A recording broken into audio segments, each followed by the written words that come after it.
Muito bem, estamos começando mais um episódio do Diagrama. Meu nome é Rogério Lionzo e nesse episódio eu conversei com a designer Tereza Bertinardi. A gente conversou sobre como ela trocou a faculdade de jornalismo pelo curso de design, sobre o trabalho dela na editora Abril e Kozak Naif e também sobre o InDesign de Santa Maria. Mas antes de começar o episódio, eu tenho que agradecer todo mundo que participou da promoção do pôster do Bicicleta Sem Freio. No final foram 117 shares no post do Facebook. Valeu demais, galera. Sério, ajudou demais. E claro, hoje eu vou anunciar os 5 ganhadores dos posters. Então vamos lá. Pericles Silva, Matheus Rezende, Bruno Pego, Juliana Santana e Matheus Mendes. Então pode deixar que eu vou entrar em contato com vocês para pegar todas as informações de envio. E para todo mundo, continue seguindo o diagrama que vão ter outras promoções no futuro. Então bora pro episódio? Bora nessa, vamos lá.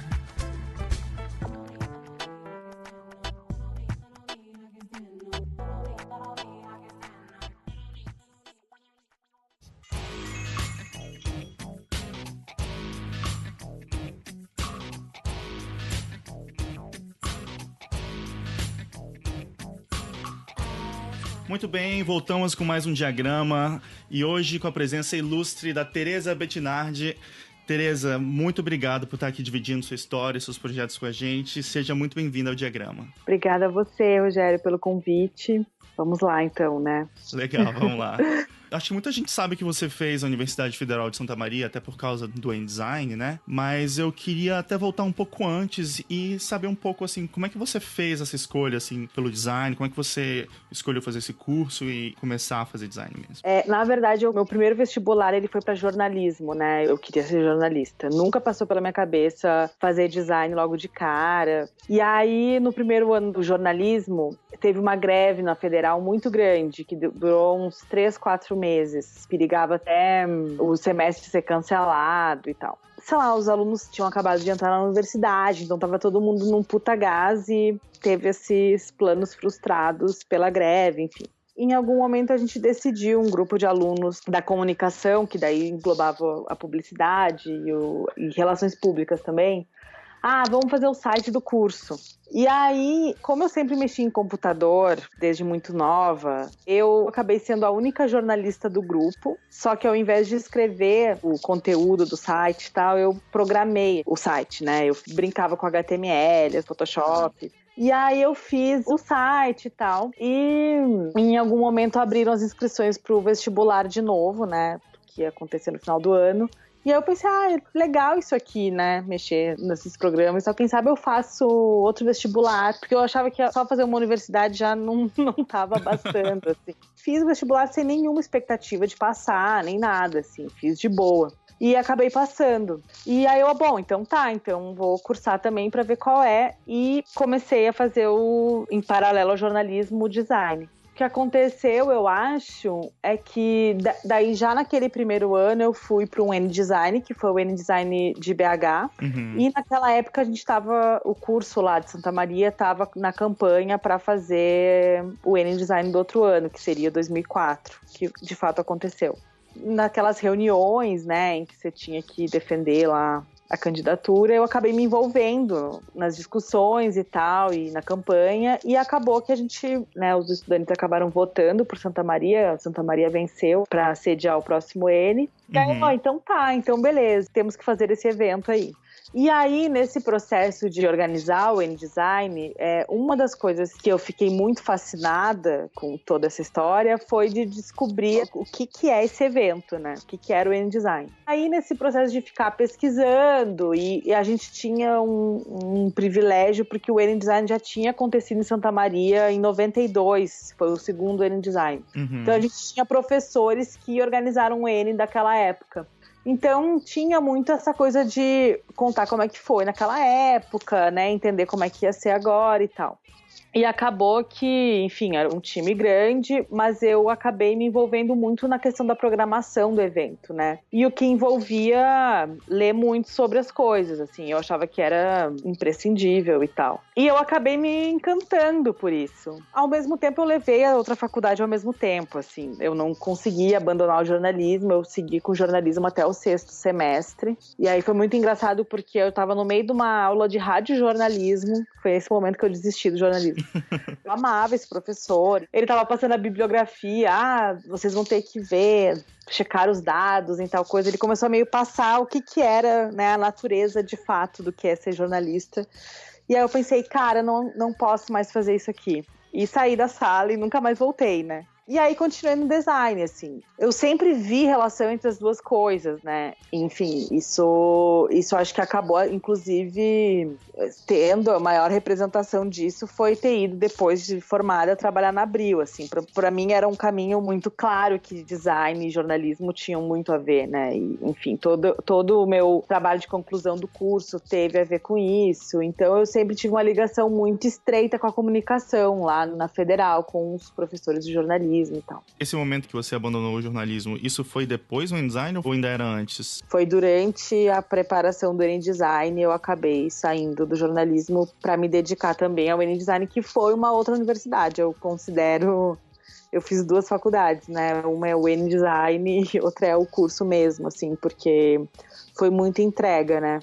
Foi bem profundo, né? De investigação e do encantamento também com a coisa, eu acho, né? E como é que foi essa história de você ir em um InDesign um ano, já participar dessa história da candidatura, né? E no ano seguinte já ter que organizar um evento que, né, você conhecia... Tinha conhecido naquela vez, né? Tem uma comunidade já pré-existente, né? Que se renova de tempos em tempos, mas existe essa grande expectativa sobre o que era o evento.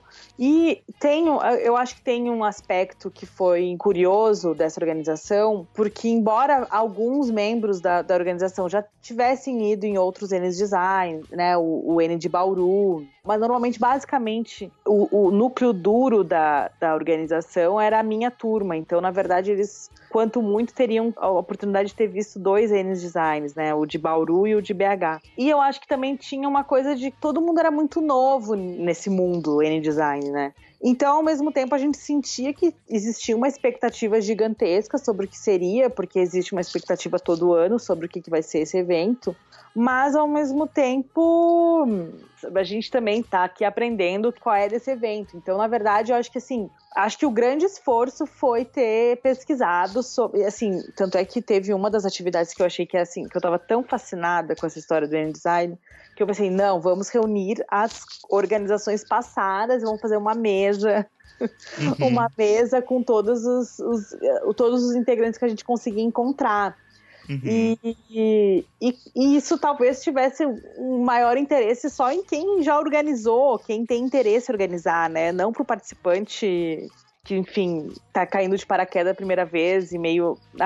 não precisa necessariamente saber a história disso, né? Mas eu acho que é uma coisa interessante até, porque, assim, o InDesign, ele tem uma coisa até interessante, eu tava pensando aqui agora, é que ele meio que tem que ser reinventado a cada ano, né? Porque são pessoas diferentes, num lugar diferente, e por mais que, como você falou, existe essa rede de contatos, e mesmo assim ainda é um processo todo de novo, né? Mas eu acho que, ao mesmo tempo, isso acaba fazendo o InDesign ser muito diferente em cada lugar, né? Ele acaba tendo uma identidade muito própria.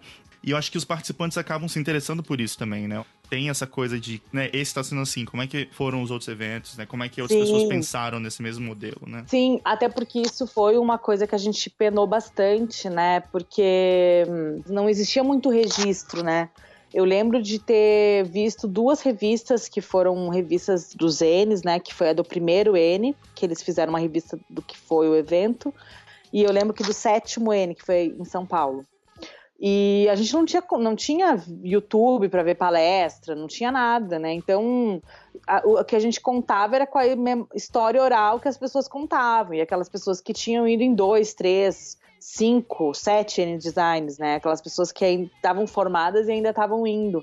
Até pra te contar sobre uma coisa que tá rolando hoje em dia, o Henrique Nardi e o Renato Fatini estão organizando agora o acervo InDesign. Então eles estão tentando documentar e pegar registros de N's antigos, né, de todos, e também documentar os novos, né, e estão tá pensando em fazer uma coisa maior pro futuro, assim, né, um livro, alguma coisa assim, mas é legal isso, né. Eu também participei de uma organização de um N e também senti muito essa dificuldade, assim, né. Na verdade, pra mim, eu tive uma facilidade que foi justamente o N-Design de 2004 de vocês, né? Que daí já teve uma revista e um DVD, né? Foi engraçado porque aí teve todo o ano de organização do N, né? E depois que a gente organizou, a gente ainda teve essa tarefa de fazer a revista, né? E o DVD. Isso foi muito bacana porque como a gente tinha um outro membro também, que era o Fábio Dias, que também fazia publicidade e design. Então ele tinha muito contato com o pessoal da comunicação, que tinha equipamento para fazer gravação e tal.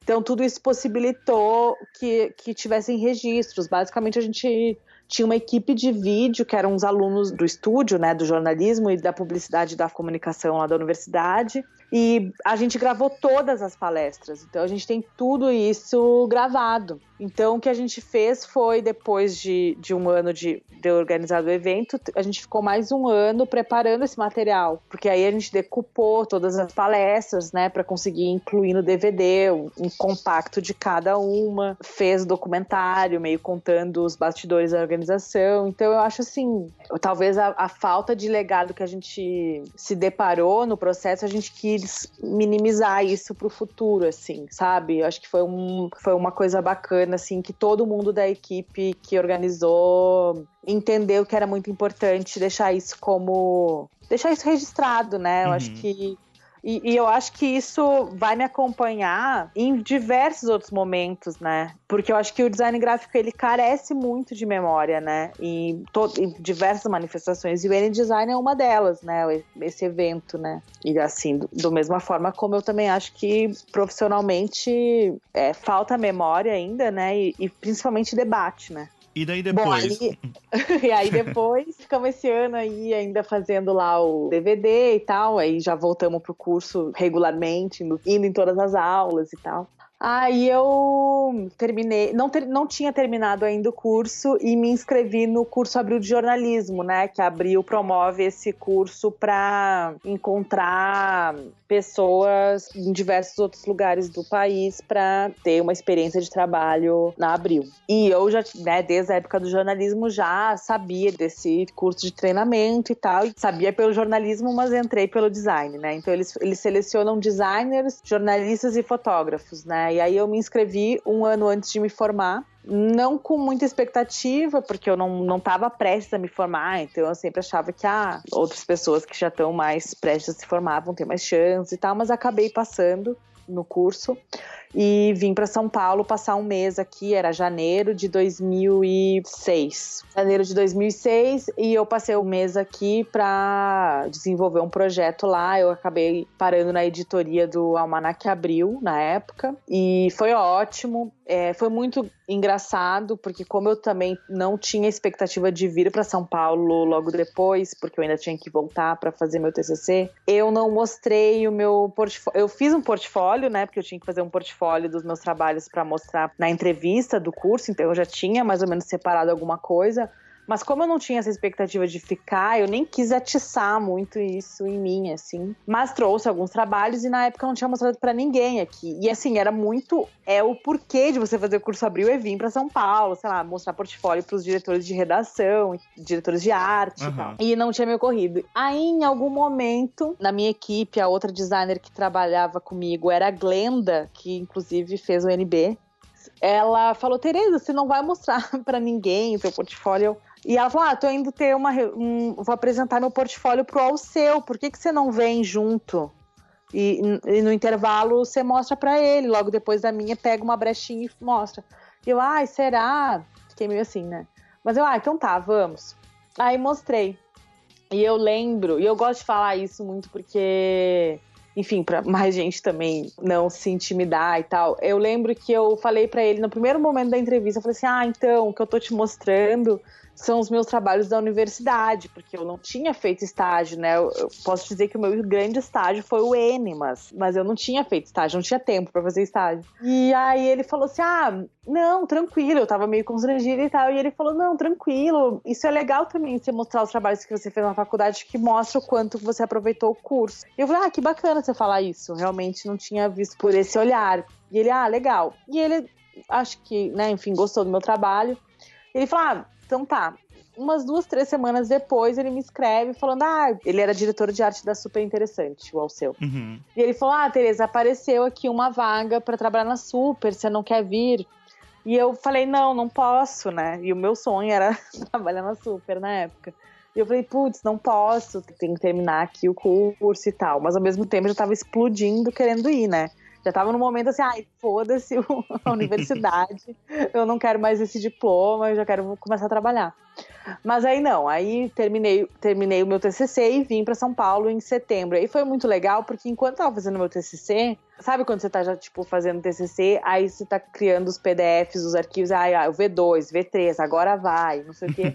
Nesse momento, assim, terminando o TCC, eu recebo um e-mail do diretor de arte da época da Super, que o Alceu já tinha migrado para Capricho, falando, olha, o Alceu me indicou, queria saber se não podia vir trabalhar aqui na Super por um tempo, começando em setembro.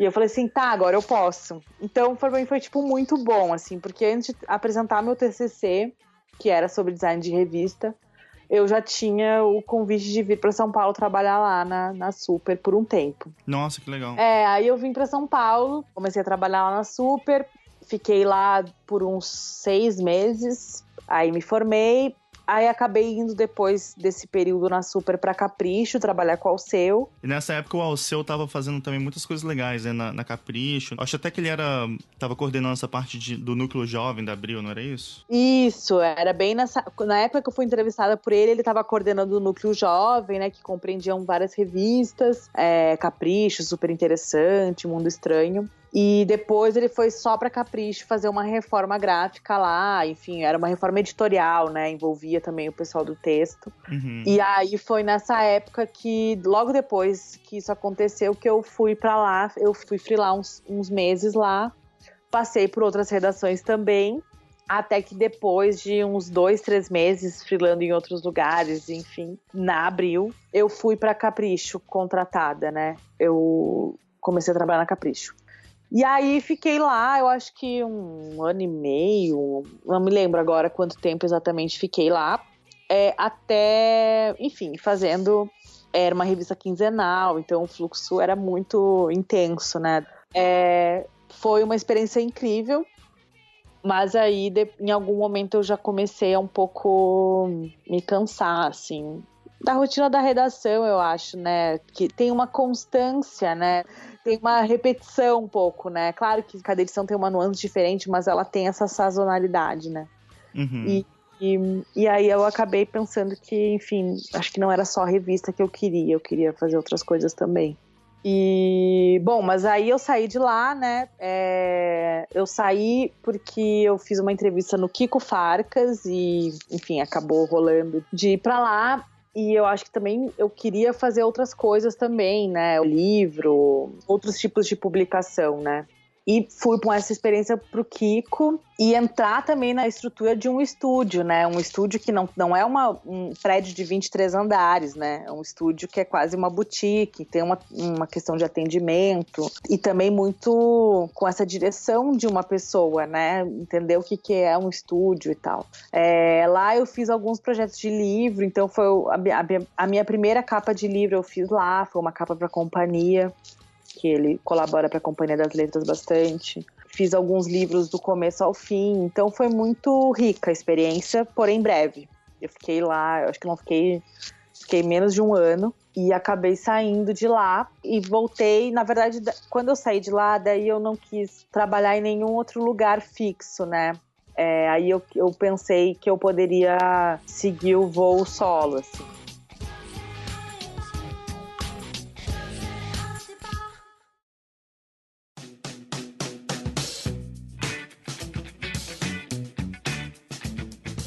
Voltei a freelar para diversas revistas da Abril, comecei a colaborar com outros designers também, então tive a experiência também agora de ser freelancer e só trabalhar com isso, então foram muitos aprendizados também logo depois. Viajei também, fiquei um tempo fora, fazendo curso, tirando férias mais longas, que eu nunca tinha tirado férias, né, desde o InDesign eu acho que eu nunca tirei férias. Então, pude aproveitar esse tempo. Pausar um pouco e até repensar um pouco o que você estava fazendo, né? Exatamente, até repensar o que eu queria, né? Que coisas eu queria fazer, né? Que tipo de coisas eu queria experimentar. Então, eu queria poder escrever mais sobre design, ou talvez pesquisar coisas. Sempre foi uma coisa que me perseguiu isso, me persegue ainda. Poder me envolver com outros tipos de projeto, colaborar com outras pessoas e também ter momentos breves, porque eu acho que é diferente do que você trabalhar dentro de um estúdio para aquela mesma pessoa em vários projetos, né? Então eu queria que cada projeto eu pudesse realizar com outra pessoa, né? Mas eu também pudesse ter independência de fazer projetos sozinha ou com alguém me ajudando, sabe? Então foi esse período aí que eu mais ou menos experimentei essa vida e assim, mas com uma perspectiva que hoje eu vejo que é muito diferente da perspectiva que eu tenho hoje, né? Que eu também trabalho por conta, mas eu já vejo que já existiu um amadurecimento posterior. Mas, enfim, já tendo empresa, já tendo toda aquela burocracia que, enfim, tem que acontecer. Então, você tem que criar, mas você também tem que emitir nota e saber como que tá a saúde financeira, né, da sua empresa, mesmo que ela seja só uma pessoa. E esse tipo de mudança pra você, assim, foi uma coisa que você sentiu que mudou também a maneira de você pensar no trabalho, assim, quando você teve que assumir essas responsabilidades mais burocráticas do design também e lidar diretamente com o cliente?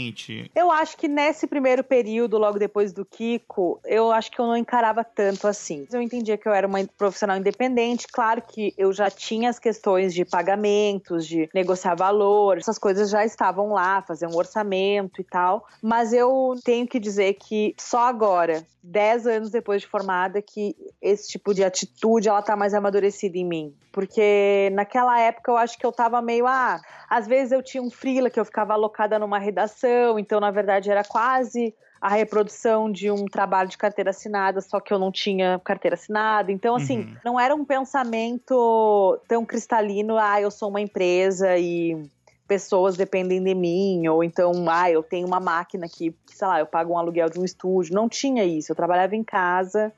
Na verdade, eu acho que esse primeiro período, acho que foi mais importante para eu ter um pouco de disciplina comigo mesma, né? Então, assim, eu não vou trabalhar de pijama, sabe? Esse tipo de coisa, para eu também entender que, embora várias vezes o trabalho também se misture com a vida, naquela época, em função que eu trabalhava em casa, então tinha uma flexibilidade de horário. Mas eu acho que eu não tinha isso tão claro como eu tenho hoje. Depois desse período, que foi mais ou menos uns 2 anos, eu acho, no início de 2012, o Alceu me indicou para a Elaine Ramos, que estava procurando alguém para integrar a equipe da COSAC, e eu fiz uma entrevista lá. E eu gosto de contar o momento da entrevista porque eu acho que também diz muito, assim. Basicamente, o meu trabalho era revista, né? Era layout de revista, especiais, eu fazia alguns especiais inteiros, né? Depois, nesse período de freela e tal. E aí, eu lembro uma das coisas que a Elaine me perguntou: Tereza, gostei bastante do seu trabalho e tal, mas eu vejo que, em função do formato revista, a tipografia, ela salta muito, né? Então, você tem esses títulos grandes, essas fotos estouradas, né? É uma vibração mais alta, né? Um volume mais alto, né? Aí ela me fez a pergunta, você acha que você vai conseguir dar conta de fazer um livro, que é um objeto que, enfim, tem... A tipografia era tratada de uma forma mais silenciosa, né? Na hora eu fiquei meio, meu Deus, o que eu vou responder? Aí eu respondi que foi uma coisa que foi tão espontâneo e ao mesmo tempo eu gosto de repetir isso porque eu acho que fala muito sobre como eu entendo a minha prática. Eu falei, olha, Elaine, realmente você tá vendo aqui são realmente coisas, são revistas, né?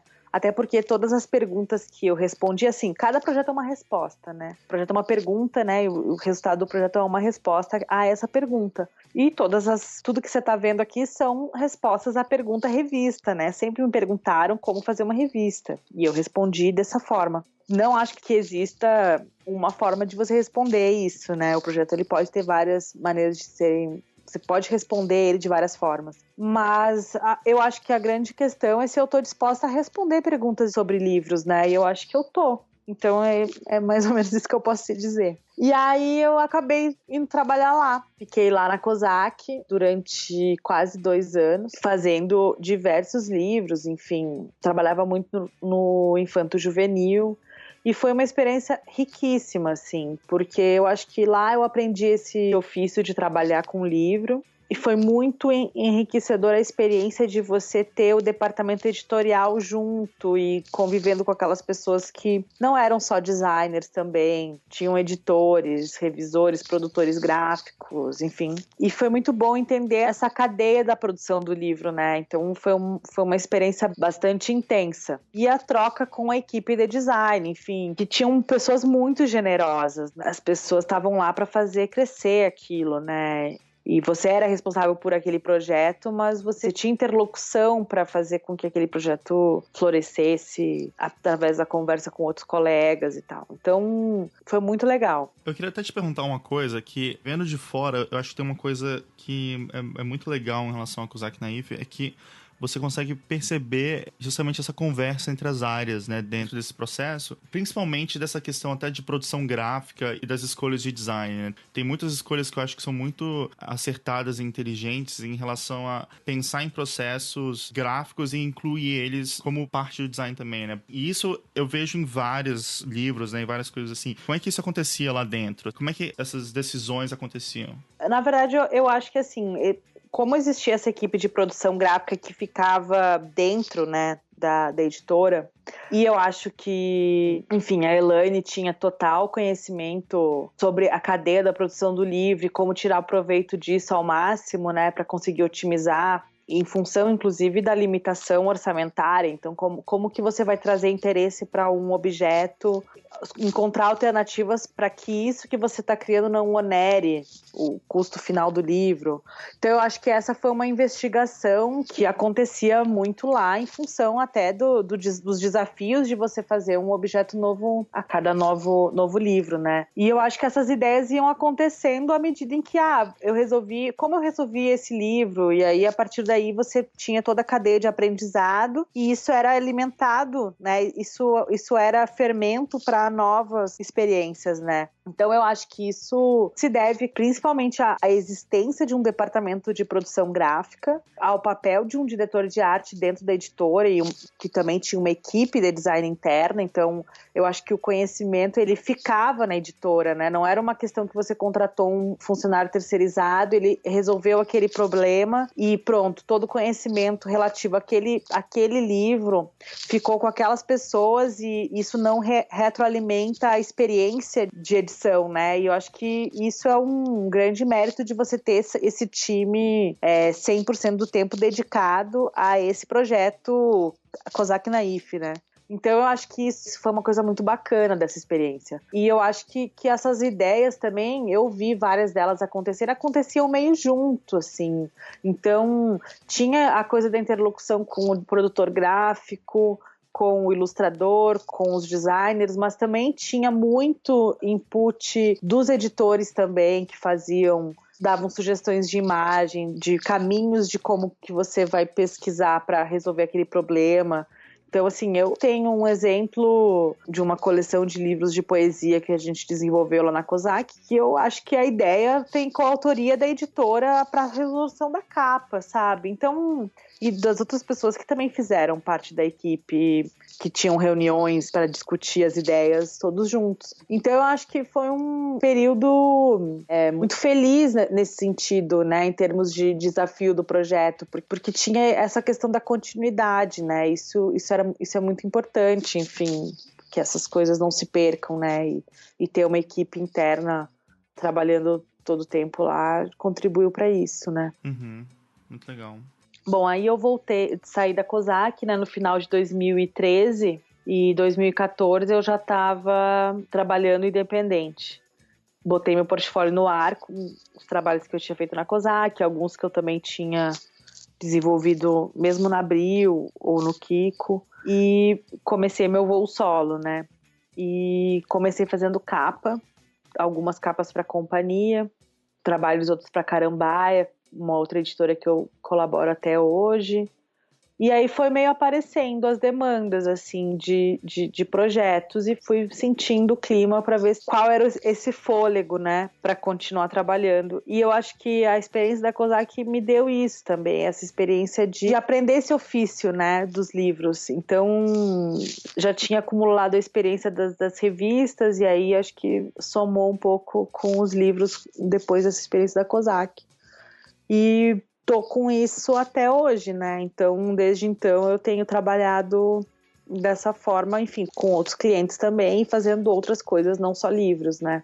Mas o principal que eu tenho feito tem sido livros mesmo. Mas aí você então falou que nessa segunda fase você começou a se entender mais como um estúdio, né? Como é que isso aconteceu? Como é que você toca, então, os projetos e como é que é isso? Isso foi aparecendo ao desenrolar, né? Isso foi acontecendo ao desenrolar desse período. Eu sempre tive uma relutância em dizer que eu era um estúdio. Acho que nem agora eu acho que eu consigo dizer tão claramente assim que eu sou um estúdio, porque eu sou uma pessoa só. Mas ao mesmo tempo eu também não me enxergo assim como uma marca, sabe? Do tipo, eu tenho um estilo. Embora eu ache que as coisas que eu faço têm um jeito de serem feitas, porque sou eu que faço, mas não gosto de pensar esse tipo de coisa, sabe? Aí é engraçado porque se o N-Design me fez designer, eu acho que tem um outro aspecto que me fez designer também, e a maneira como eu enxergo a minha prática. Quando eu era pequena, eu tinha uma mania de sábado à tarde colocar... Eu sou filha única, né? Então, o filho único, eu acho que ele já tem esse mundo interior muito... Não tem irmãos pra incomodar, então você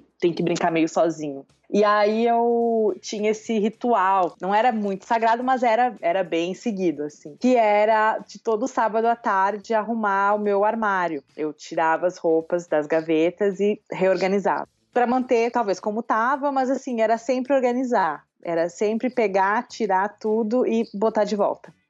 E eu acho que ser designer é um pouco isso, assim, é você organizar essa gaveta, sabe? Então, nunca foi sobre me expressar, sabe? Sempre foi entender a minha linguagem, esse tipo de coisa.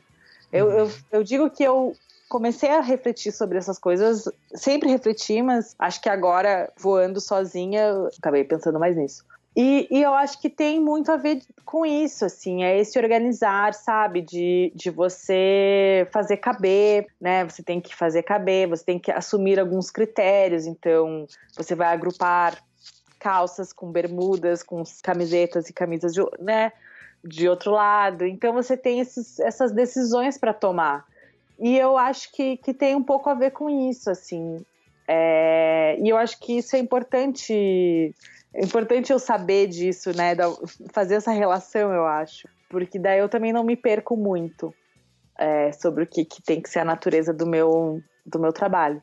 E fui vendo ao longo também de cada projeto, né? Eu acho que cada projeto também vai te ensinando como você vai lidar com certos problemas, né? Então, tem projetos em que você tem muita autonomia, né? Para resolver diversas questões. Em outras, você vai sentindo que o seu cliente pode ser um pouco mais inseguro e, na verdade, você tem que usar um pouco de psicologia. Eu acho que tem muito isso, assim.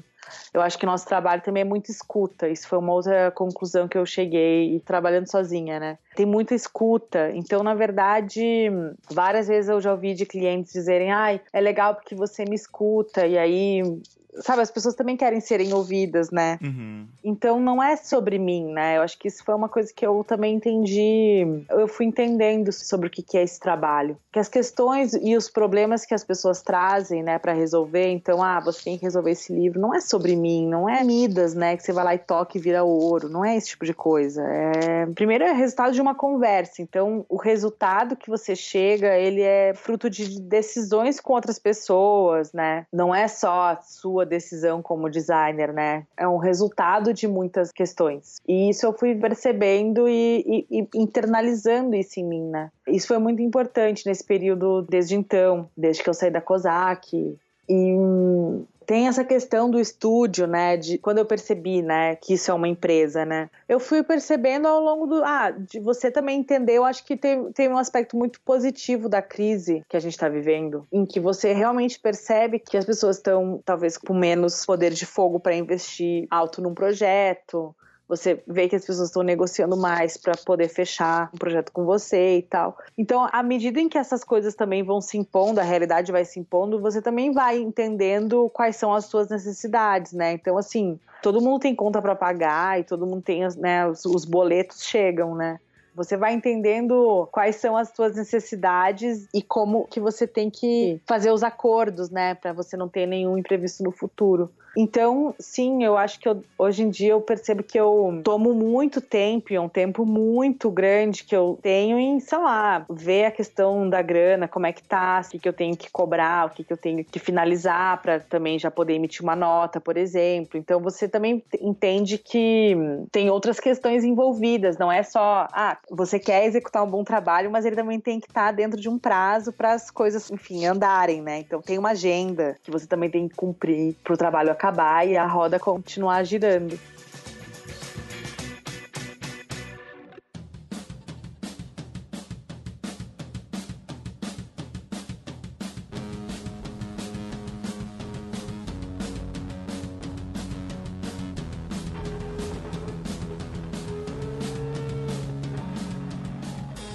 Então, Tereza, eu também queria conversar muito com você sobre alguns trabalhos em específico. Eu vou começar com um livro que eu acho muito interessante, o projeto, que é o Decameron, que eu acho muito legal essa coisa do antigo e o novo, né? Você consegue ver ainda essa questão de como eram feitos os livros antigamente, né, na parte tipográfica, mas ele também tem uma questão muito moderna com as ilustrações. Então, eu queria que você comentasse um pouco sobre esse projeto, todo o processo dele. Esse projeto, eu gosto muito dele, foi um encontro muito feliz, né? No final do ano, sempre tem essa demanda dos projetos que a gente chamava de especiais na COSAC, né? Então, na verdade, esse projeto ele começou em dezembro de 2012, que seria lançado em 2013. Em dezembro de 2012 teve essa reunião com o tradutor, Maurício Santana Dias, sobre esse livro, que seria uma edição comemorativa dos 700 anos do Boccaccio. E aí que ele selecionou 10 novelas e traduziu e comentou essas novelas, que na verdade o Decameron tem 1000 novelas, né? Então seria um apanhado dessa seleção e que a expectativa é que esse livro fosse um livro realmente muito especial e que a gente tivesse mais tempo para investir nele mesmo, e por isso que a gente começou um ano antes. Aí, na primeira reunião, e por isso que eu gosto de dizer que o livro é um encontro de todas as pessoas que trabalham nele, né? Na primeira reunião, que aconteceu com o tradutor e o resto do time, ele, enfim, nos contou brevemente, né, a história do livro, e aí em algum momento ele falou assim, olha, e tem uma coisa que é muito interessante no livro, porque existe um exemplar do Decameron que foi caligrafado pelo próprio Boccaccio. Da mesma forma que ele escreveu o livro, ele também ilustrou. Tem um manuscrito dele com as capitulares, com algumas vinhetas dos personagens, que foram tudo ele que fez. Então, ao mesmo tempo em que ele foi um exímio autor e escritor, ele também foi um exímio copista, né? E eu fiquei meio fascinada com isso, e aí ele falou, inclusive tem 2 exemplares, né? Um que foi ele mesmo que fez e um outro exemplar que está na Biblioteca da França. Então, o que ele falou, um exemplar estava na Biblioteca de Berlim e o outro estava na Biblioteca da França. E aí, eu ia passar o final do ano em Berlim, e aí eu pensei, puta, vai ser a chance de eu ir lá para ver esse manuscrito, né? Aí fiquei pesquisando, já fiquei assim fascinada pelo livro, e a gente teve a chance de ler as novelas também antes, ele liberou o texto das novelas pra gente ler. E fui lendo e beleza, fui lá na biblioteca visitar esse manuscrito, mas não deu pra ver ao vivo. Eu consegui ver a edição facsimilar, né? Então, mas já foi ótimo. Aí eu lembro que pesquisei, tirei foto, foi maravilhoso. A gente voltou do final do ano, do recesso de final de ano, e então tá, como que a gente vai resolver? E aí esse projeto eu fiz junto com a Elaine, né? E aí a gente discutindo como que seria, o que esse livro precisava, né, pra ganhar força.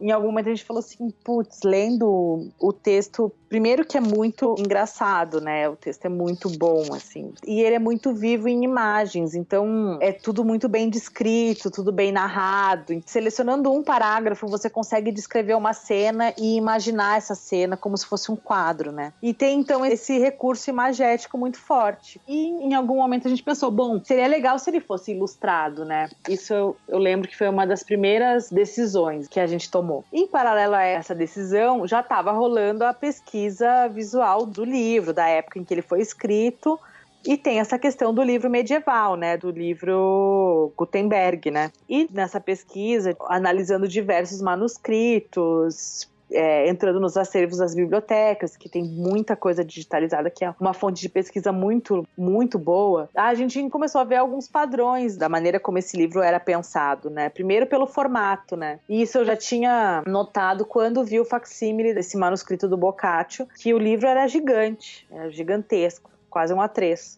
E aí a gente foi meio pensando, bom, mas claro que fazer um livro desse tamanho, gigantesco, enfim, não vai dar, mas a gente pode tentar um formato proporcional a isso, tentando encontrar alguma relação com esse formato, inclusive o pensamento da mancha, e talvez pensando em uma organização de colunas, né, em 2 colunas e tal. E aí foi sendo desenvolvidos os estudos. Em certo momento, quando a gente já tinha conversado com o artista que fez as ilustrações, que é o Alex Cerveny, que tem toda uma pesquisa nesse tipo de imagem, né, gravura medieval, iluminura e tal, ele tem uma pesquisa já, que ele já desenvolve isso no trabalho artístico dele, a gente, enfim, pensou, bom, então vamos fazer o seguinte, eu acho que o partido do projeto, ele é como você faz uma homenagem à tradição desse livro medieval, mas também atualiza. Acho que a gente pode ter o pensamento da maneira como construir essa página, que tem essa referência mais explícita, mas em outros momentos a gente vai assumir em que época estamos. Diversas decisões foram tomadas em função disso, né? A primeira é que todas as novelas iniciariam, por exemplo, em página dupla, em que você teria um retrato ou uma ilustração no tamanho equivalente à mancha de texto, em que você teria essa abertura. Depois você teria esse texto disposto em 2 colunas, com uma fonte atualizada, a gente usou a Vendetta da Emigre. Então, assim, tem a característica do tipo italiano do século XV, XVI, mas tem algum sabor de atualidade, né? De um tipo mais atual. Uhum. Além disso, o que a gente definiu? Bom, então, por exemplo, capitulares, né? Que isso era um recurso muito utilizado. Mesmo no manuscrito do Boccaccio, tinham essas capitulares manuscritas e totalmente ornamentadas. E a gente definiu, não, a gente vai usar uma fonte tem serifa, neutra e totalmente digital e alguns ornamentos desenhados que vai ser a interferência do Alex. E aí o que a gente fez foi diagramar todo o livro e passar a prova de revisão para o Alex ilustrar em cima. Então, todos esses detalhes pequenos, essas pequenas vinhetas que ele vai colocando ao longo de cada dupla, foi feito na prova de revisão, ou seja, num A3 impresso a laser preto e branco, que ele foi colocando essas vinhetinhas com caneta, com pincelzinho. Que legal. E aí depois a gente digitalizou, então ele fez isso, o livro tem 160 páginas, eu acho, ele fez isso em cada dupla, um ornamento diferente, exatamente para aquele trecho. Então tem uma relação que foi muito legal. E depois prevendo alguns espaços em branco para você colocar alguma cena referente àquele trecho, né? Exatamente como um livro medieval em que tinham aquelas iluminuras, né? Aqueles espaços abertos em que o ilustrador fazia a intervenção direto na página impressa. Então foi basicamente esse o processo de confecção do livro, né? O trabalho demorou, acho que uns 4, 5 meses, né, o processo todo, né, desde a primeira ideia até o envio do livro para a gráfica. Contou com uma apresentação do tradutor, contando, inclusive, a história do manuscrito, e a gente selecionou uma página de cada um desses manuscritos para ilustrar. A gente pensou numa divisão de 2 papéis diferentes para marcar esses 2 momentos, então você tem um papel totalmente branco, com uma mancha, com uma coluna só, para a parte introdutória do livro. E a parte das novelas já está num papel que é um pouco mais amarelado, marcando esses 2 momentos do livro, né? O texto em 2 colunas. E esse livro foi um livro muito especial, assim, foi muito legal a experiência de fazer esse livro. E a colaboração com o Alex foi excelente, uma pessoa ótima para se trabalhar. E esse livro, no final do ano, ganhou o prêmio Jabuti de melhor projeto gráfico. Nossa, que legal. Foi uma coisa muito legal que aconteceu, assim. E daí tem alguns projetos também que acho que você fez depois de sair da Kozak que também são muito interessantes, né? Um deles, acho que é um projeto maior, assim, é um projeto do Dom Casmurro. Queria que você comentasse um pouco sobre ele. O Dom Casmurro foi eu colaboro com a Carambaia já faz desde o início da editora, né? O Dom Casmurro foi o 3º livro que eu fiz para eles. E eles têm essa linha editorial em que eles encontram furos literários, né? Então eles sempre estão trazendo ou traduções novas ou traduções inéditas para livros que nunca foram publicados no Brasil. Mas no caso do Dom Casmurro, na verdade, não, né? Porque, enfim, Machado de Assis. Mas o raciocínio foi também tentar fazer uma edição especial para um livro que hoje em dia já está naquela categoria, assim, livros do vestibular, né? Uhum. Em que as capas já não são muito bem cuidadas, em que é sempre uma edição para um estudante, né? Ou mesmo você pode fazer um download do livro na íntegra que está no site da Biblioteca Nacional, o livro já está em domínio público, etc. Então eles quiseram revitalizar essa obra e trazer um lançamento novo especial, ter esse cuidado para pessoas novas que queiram ter uma edição legal desse livro, bonita, pudessem ter uma edição atualizada, né? Porque hoje em dia, quando você vai comprar um Dom Casmurro capa dura, antes da Carambaia, você só podia comprar mesmo num sebo, numa edição mais antiga, né? E aí, quando eles me chamaram para fazer o projeto, eu já tinha feito 2 livros antes pra eles e tal, e aí eles me chamaram pra, na verdade, ter uma conversa, vem aqui conversar com um livro com a gente. Então eu fui na reunião sem saber qual era o livro. E aí quando eles contaram, então a gente vai fazer um livro do Machado, que é o Dom Casmurro. E quando eles contaram isso, eu fiquei um pouco...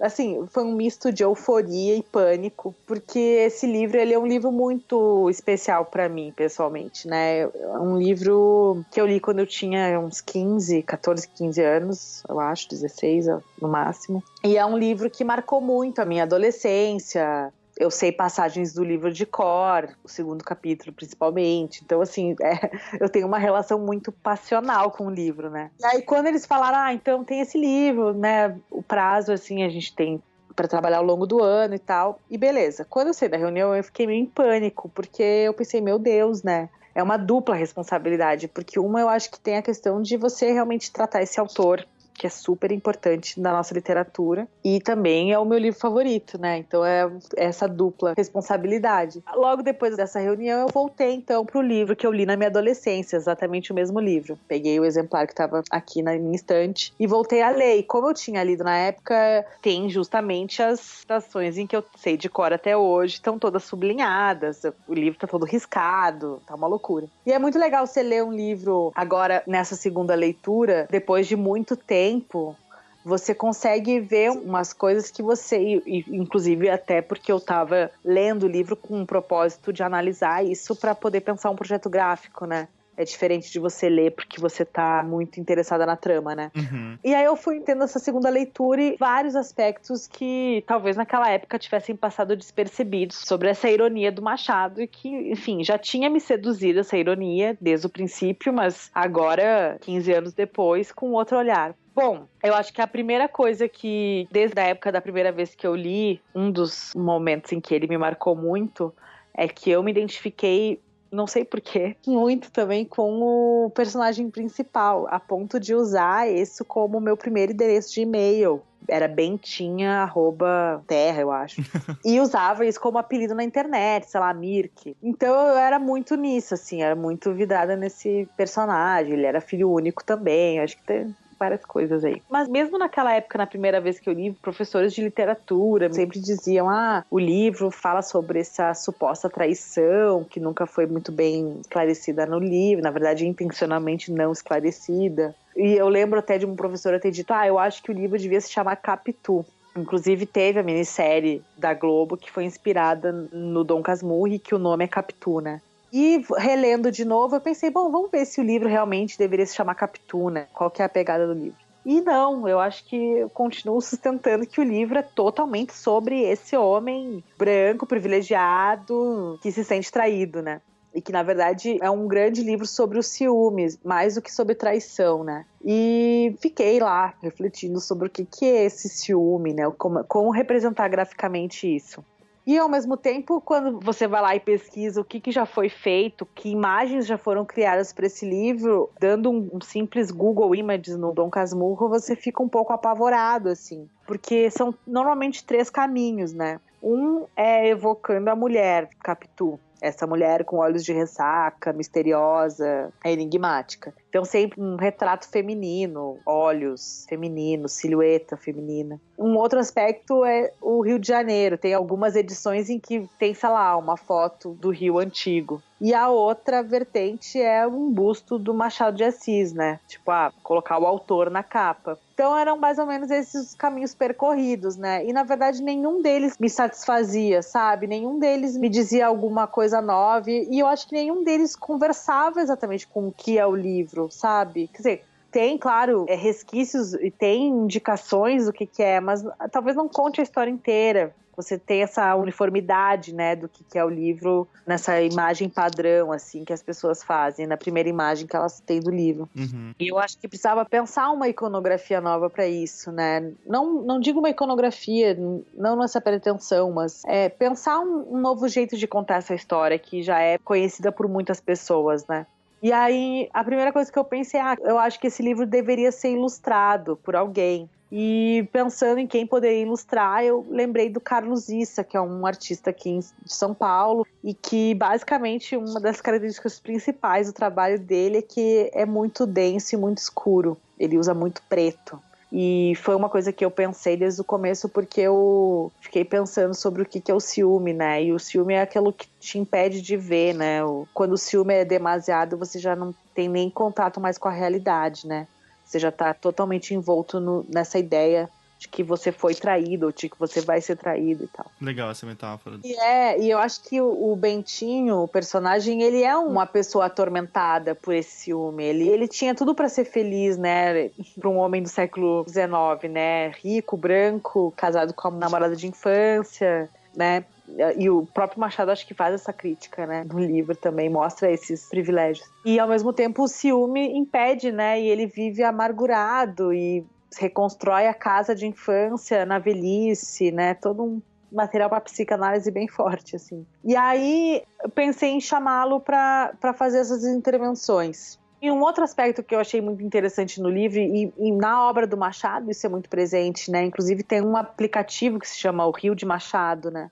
Que o Rio de Janeiro é um personagem da obra, né? Tá muito presente, então você tem referência da cidade o tempo inteiro nas passagens do livro, é muito ativo. E eu pensei, bom, é impossível, essa ação ela não se passaria em outro lugar que não fosse o Rio de Janeiro, né? A cidade se impõe também.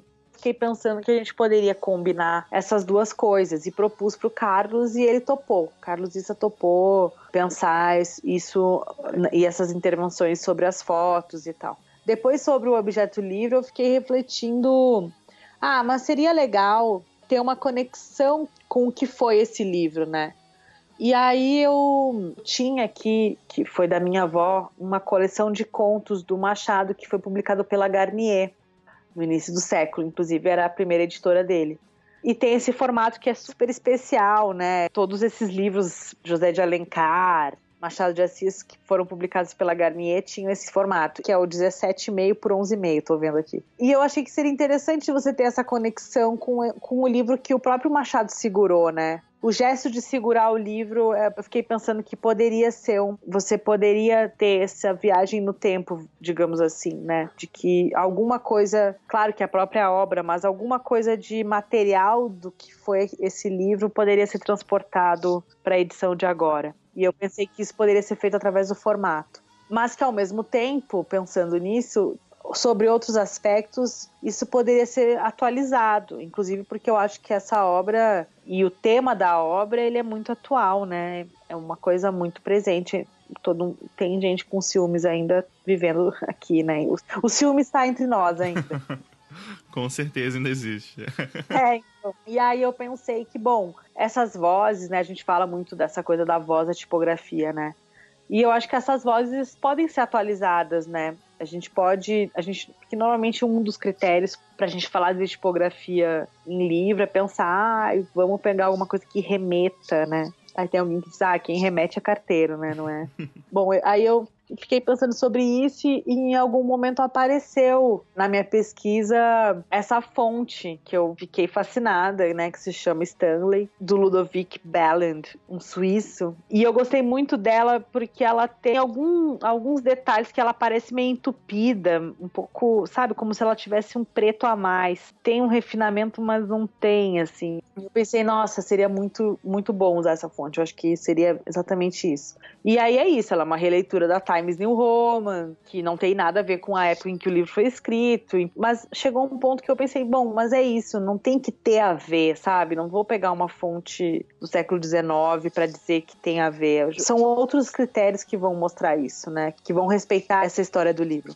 E aí eu utilizei essa fonte e pensei que a organização do livro poderia ser um início dessas imagens para dessa introdução do que é o livro e do que vai se seguir. Então você vai mostrar meio o cenário e essa coisa, o desenrolar dessas imagens, e depois começa o livro contínuo, né? Inclusive, as pausas do livro entre um capítulo e outro são pequenas, né? São 2 linhas e você já parte para o próximo capítulo. E aí você segue o fluxo do texto normal. Aí a capa, a gente teve foi uma discussão que a gente teve com os editores também, né? O Fabiano Cury e a Graziella Betting, em que a gente pensou, bom, seria legal não ter nada na capa, deixar só na lombada, deixar a capa livre, totalmente ilustrada. E eles bancaram essa decisão e a gente seguiu em frente. Além disso, tem mais um outro detalhe no livro, que são as bordas laterais, elas têm um desenho que ele só é revelado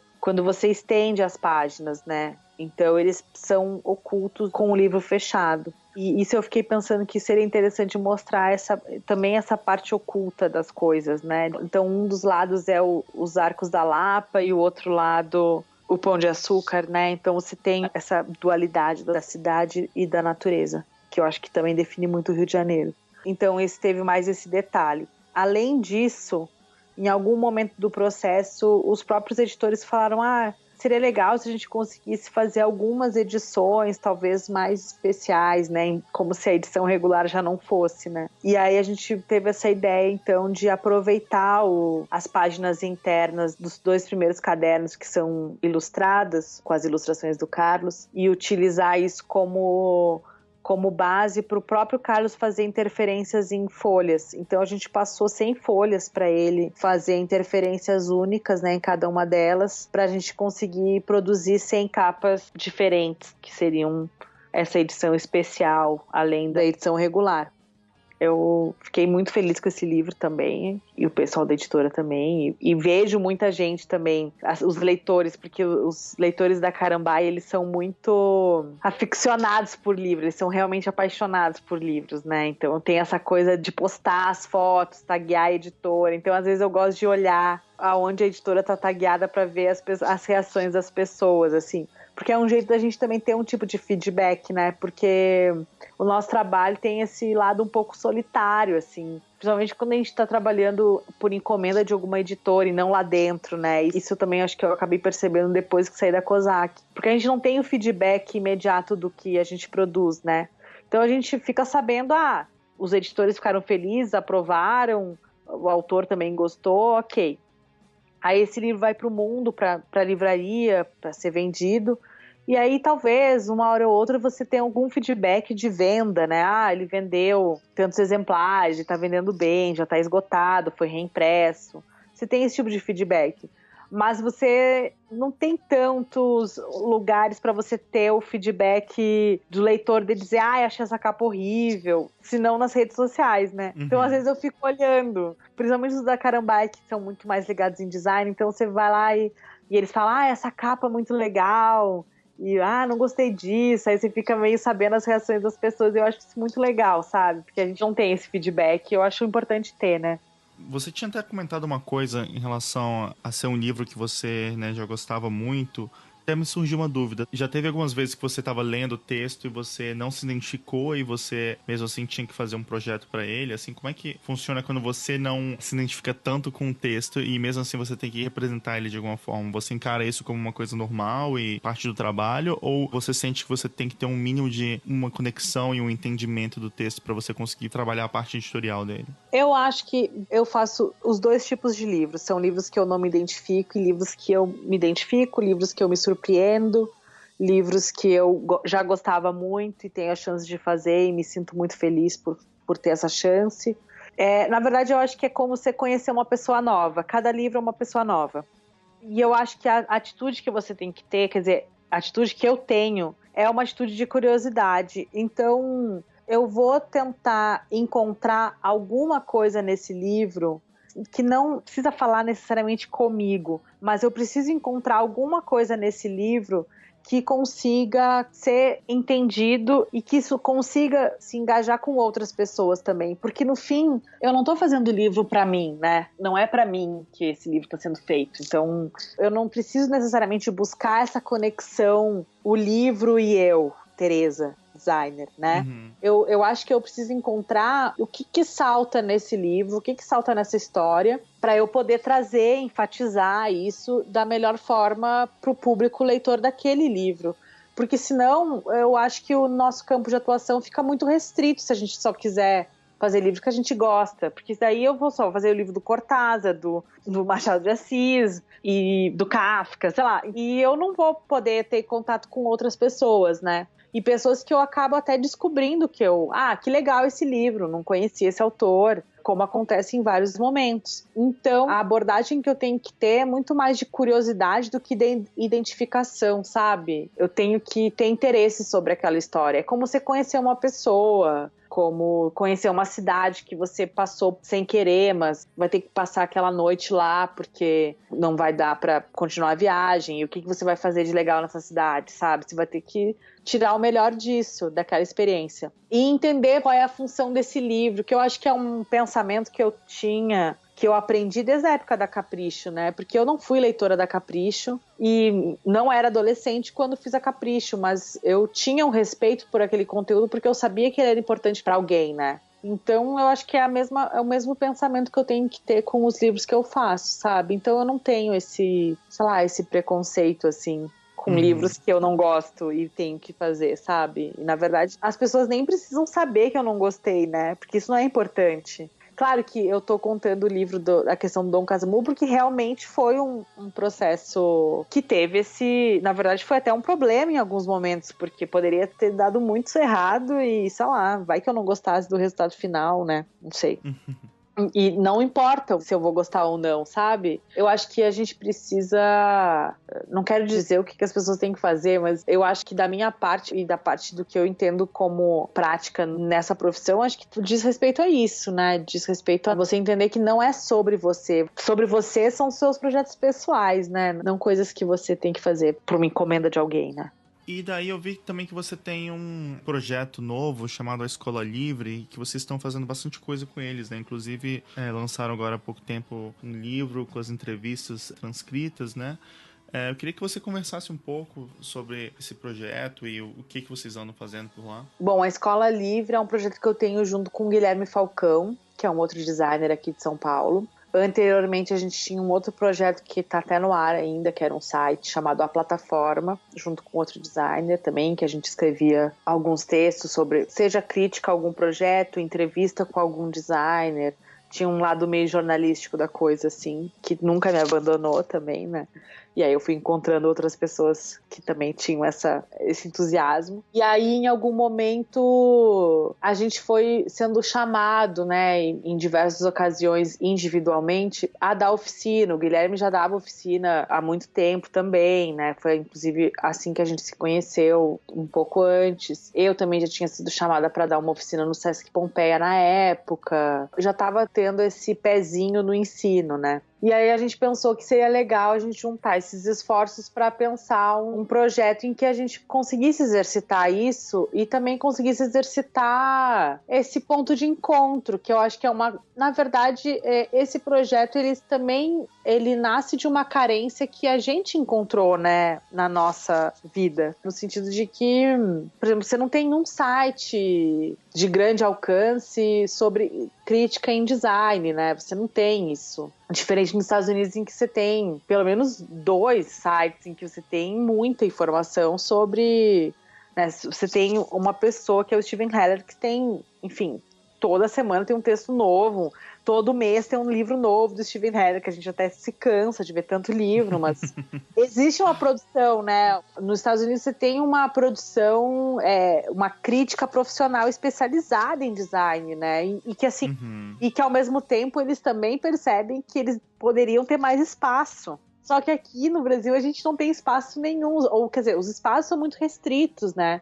Então qual a exposição de design que você tem 2 vezes por ano, uma Bienal de Design e talvez uma exposição de design, algumas exposições de design no Museu da Casa Brasileira, mas que também são muito mais, tem um foco muito mais direcionado a design de produto, pouco gráfico. Vez ou outra você tem alguma exposição legal sobre design gráfico que alguém fez uma pesquisa e resolveu transformar, né, em exposição, mas esses momentos, eles são muito... Não é uma produção contínua, né? E, na verdade, na escola a gente não tem nenhuma grande pretensão, na verdade é meio um... Vamos fazer essa coisa que a gente já tem, que é essa curiosidade de tentar conversar com outras pessoas e ver como e quais são os dilemas e quais questões elas estão levando em conta quando elas projetam alguma coisa. E, ao mesmo tempo, ter esse outro braço que, enfim, traz um pouco da crítica, mas também traz um ponto de diálogo sobre um determinado assunto. Então, a gente já fez diversas oficinas, já deu oficina de livro, oficina sobre fanzine, já fizemos uma exposição para discutir o souvenir, relação do souvenir com a cidade. E todas as questões que a gente traz na escola são questões que a gente tem nas nossas vidas profissionais. São dilemas ou questionamentos que a gente tem e que a gente quer encontrar um ponto de apoio, né? E um espaço de troca e também de empatia mesmo, né? Eu acho que também tem um pouco disso. E uma das coisas que a gente desenvolve regularmente são essas entrevistas. Então a gente já tem... eu nem sei quantas entrevistas a gente já fez. Todas elas estão gravadas e a gente resolveu transcrever a primeira parte delas. Essa primeira parte, ela corresponde a um dos módulos, né? A gente já fez pelo menos uns 5 módulos, 5 grandes grupos de atividades, né? Então tem muito mais coisas pra gente discutir. Então, em algum momento a gente estava no auge da polarização política no Brasil, quer dizer, não que não esteja polarizado ainda, mas a gente chamou os editores de arte da Veja e da Época para discutir questão de capa e qual o impacto disso e qual o processo de produção desses materiais visuais, né? E, por exemplo, uma das questões que era uma questão nossa, né? Como essas pessoas que projetam isso também se sentem em relação a quando uma capa da Veja vira um panfleto pré-eleição, o que isso significa, sabe? Quando isso vira uma imagem que é compartilhada milhões de vezes, então isso vira um novo cartaz, sabe? É uma capa de revista. Então são questões que a gente acabou trazendo na escola por uma curiosidade nossa também, e que foi de encontro à curiosidade de muitas pessoas. E também eu acho que essa vontade de contribuir de alguma forma, né, com um pouco de registro sobre o que é feito, né? Que eu acho que tem que ser feito muito mais, né? Mas é o que a gente pode fazer por enquanto, né? E tem sido um ponto de encontro muito legal, assim, porque você vai conhecendo outras pessoas, né? Pessoas que também estão com diversas dúvidas e diversas questões, e é muito bom que as pessoas também trazem à mesa, né? Porque não é só uma coisa de vamos fazer oficinas e promover isso. Na verdade, não é sobre isso, é sobre você encontrar, é sobre a alteridade mesmo, né? Você ter um encontro. Na verdade, eu acho que é engraçado que você começou me perguntando sobre o N-Design, e eu acho que é sobre isso ainda, né? É sobre esses encontros, então... Esse diálogo, né? E é sobre esse diálogo mesmo, porque desde as coisas mais banais, né, de como você lida com tal questão com o cliente, que é uma coisa do dia a dia, que é super importante, Mas eu acho que também tem questões sobre o que significa e qual o impacto que tem das ações do seu projeto, né? E como esse projeto dialoga com o mundo e com o entorno, né? Que não é só sobre o design ou sobre a tipografia da moda, ou a cor do momento, né? São outras questões, né? É uma responsabilidade do trabalho com a sociedade, né? Uma responsabilidade até de pensar por que a gente está fazendo o que a gente está fazendo, né? Eu acho que tem várias questões que eu não vejo tanto essa discussão, como você falou, no Brasil, né? E até morando fora, assim, acompanhando um pouco as coisas por aqui, assim, de novo, as pessoas aqui, como você falou, né? Elas reclamam que não tem muita coisa, mas mesmo assim tem, sabe, diversas coisas acontecendo, tem diversos porta-vozes, né? Pessoas que às vezes até tem uma parte, não só como o Steven Heller, que é uma pessoa que estuda bastante design e escreve bastante, mas pessoas tipo o Michael Berucci, né, ou então o Michael Rock, por exemplo, que tem os escritórios deles, estão produzindo, mas ao mesmo tempo também uma grande parte do que eles fazem é também escrever e ter essa parte mais crítica do design, né? Porque eu acho que as três coisas, na verdade, andam juntas. Eu acho que tem a questão da tua prática e como você, enfim, o teu escritório, o teu trabalho, as suas funções do dia a dia como um designer. Eu acho que tem a parte da crítica, então, na verdade, e não é uma crítica no sentido, né, que eu acho que muita gente talvez no Brasil não entenda isso ainda, enfim, porque também não exercita, que não é uma questão de, vou falar mal do seu trabalho, sabe? Não é isso, mas eu acho que é uma questão do tipo, o que esse trabalho traz de novo, com o que esse trabalho dialoga, que questões ele coloca, né? Exatamente. E eu acho que um outro braço é o ensino. Então, assim, basicamente, depois de você ter acumulado um pouco de experiência sobre algum determinado tema, o teu impulso natural, quer dizer, é dividir isso com alguém. Seja isso em sala de aula com uma turma de alunos, ou seja isso com a tua equipe, com pessoas que estão trabalhando com você, o teu estagiário, o teu assistente, os teus colegas, o teu chefe. O ensino, ele não termina quando você pega o diploma e vai para o mundo trabalhar. Ele é um exercício contínuo. E a maneira como esses conhecimentos e essas experiências são partilhadas entre nós designers é que é uma questão que me intriga, né? Quer dizer, é uma questão que me interessa, na verdade. E eu acho que essas coisas vão se retroalimentando. Então, por isso que eu também não acredito, e eu acho que é muito danoso também você ter professores que não têm a experiência da prática e que não, sabe? Porque eu entendo que uma coisa vai alimentando a outra, né? Por exemplo, eu tenho tido a experiência de dar aula em instituições mais tradicionais de ensino, tipo na pós da Unicamp, é uma delas, e agora na EBAC, aqui na Escola de Artes Britânica, de Artes Criativas, né? E são questões que eu levanto em sala de aula, que são questões que eu vivo aqui no meu dia a dia, sabe? Questões que eu vejo na sala de aula e como as pessoas lidam com a educação, como elas se desenvolvem, que eu também levo para o meu estúdio, né? Então eu acho que essas coisas, elas acabam andando juntas, né? Enfim, eu acho que iniciativas mesmo com um podcast ou mesmo com um blog que você vai lá e comenta os livros que você gostou e fala alguma coisa sobre o visual deles, enfim, tudo isso são pequenas iniciativas que vão também trazendo um pouco de um senso de comunidade, né? Que eu acho que a gente também não tem, infelizmente, né?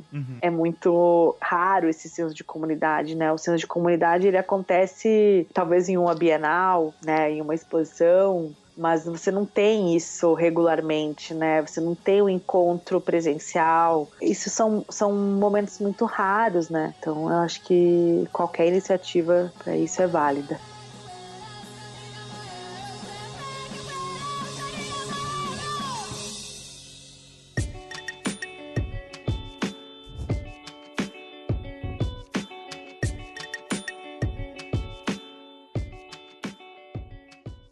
Tereza, muito legal a conversa, gostei muito, muito mesmo. Eu também gostei muito. Legal, e obrigado por dividir tanta coisa, acho que foi muito legal, sabe? Acho que teve muitos aprendizados, muitas coisas muito legais que você falou. Então tá bom, espero que outras conexões aconteçam por aí, então.